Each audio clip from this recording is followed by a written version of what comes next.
Konosuba, the anime with everyone's favourite scumbag. The anime where Kazuma, the degenerate deviant perv that he is somehow the best written character in the series. Isekais have become the breadwinner for the anime industry. You got Re:Zero, No Game No Life, that one anime with the black haired character. At the time of its release, Konosuba was a bit different from your conventional power fantasies and presented a satirical take on the fantasy genre which people hadn't really seen before. Isekais weren't quite as popular as they are now, but you still had a few here and there like Overlord and Gate, and you had fantasy anime like Danmachi.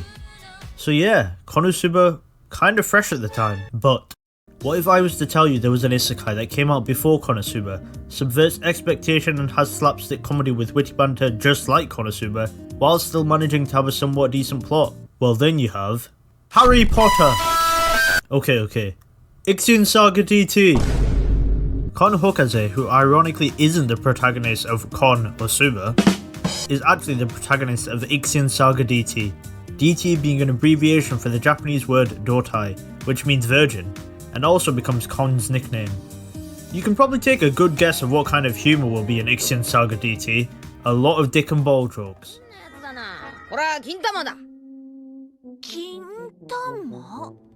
The humour is quite crude, but in a light-hearted way, focusing on comedic situation and gags. I think it's quite different from Konosuba, which incorporates elements of dark humour, often making fun of the characters' misfortunes and failures. Ixion Saga DT's characters often act as a comedic foil to one another, contributing to the overall humour. Ixion Saga's director is actually the same as Gintama's, so you can see elements of the same humour in Ixion Saga with parodies, the crude humour, and the same style of comedy overall. Alternatively, in Konosuba the characters' interactions are more dysfunctional and chaotic, resulting in hilarious and sometimes absurd situations.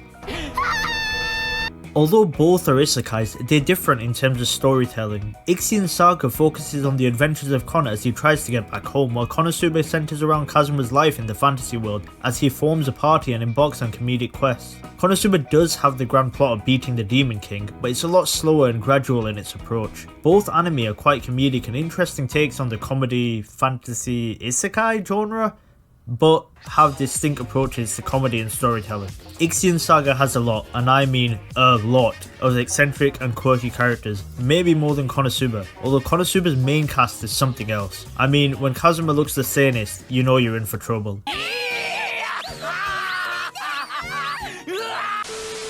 Ixion Saga starts with Kon basically getting catfished while playing a video game. From there he gets transported to the world called Mirror and gets into all sorts of trouble. He meets a multitude of characters who he becomes companions with and gets roped into a variety of adventures. Kon is actually quite a captivating and endearing protagonist. He undergoes significant character growth throughout the series. Initially an ordinary high school student, he adapts to the world of Mirror and learns to navigate its dangers and complexities. His journey involves personal development and discovering his inner strengths. In a way, he feels somewhat realistic, as he is sort of selfish at first and immature as most people would be in Kon's scenario. Kon's still got a bit of a devious side to him. If there is an easy way to win a fight, you know he sure as hell is taking it. He tries to avoid dangerous fights and uses cheap tactics when he feels he can't win, a bit similar to Kazuma. I think Kazuma is basically Kon's bad attributes cranked up a bit, maybe his more evil side.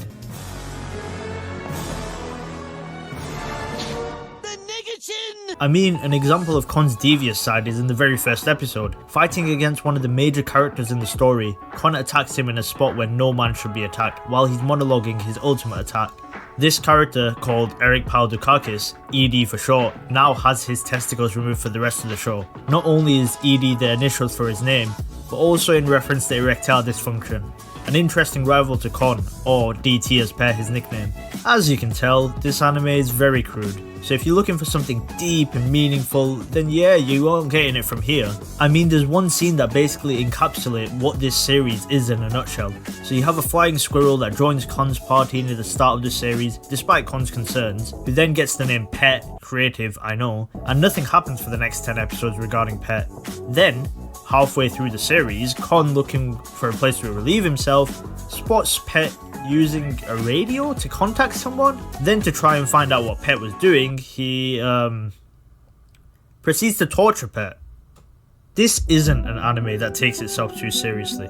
It has some jokes that land, quite a few that miss. The show frequently breaks the fourth wall and employs self-aware humour, acknowledging and subverting the cliches and expectations of its genre. Yeah, it does sometimes get a bit cringe, but it provides an entertaining adventure that has a wacky cast of characters. I think if you enjoyed the feel of Konosuba and the comedy of Gintama, you'll love this. Ixion Saga feels like a fusion of both. So in other words, it's kinda like Harry Potter!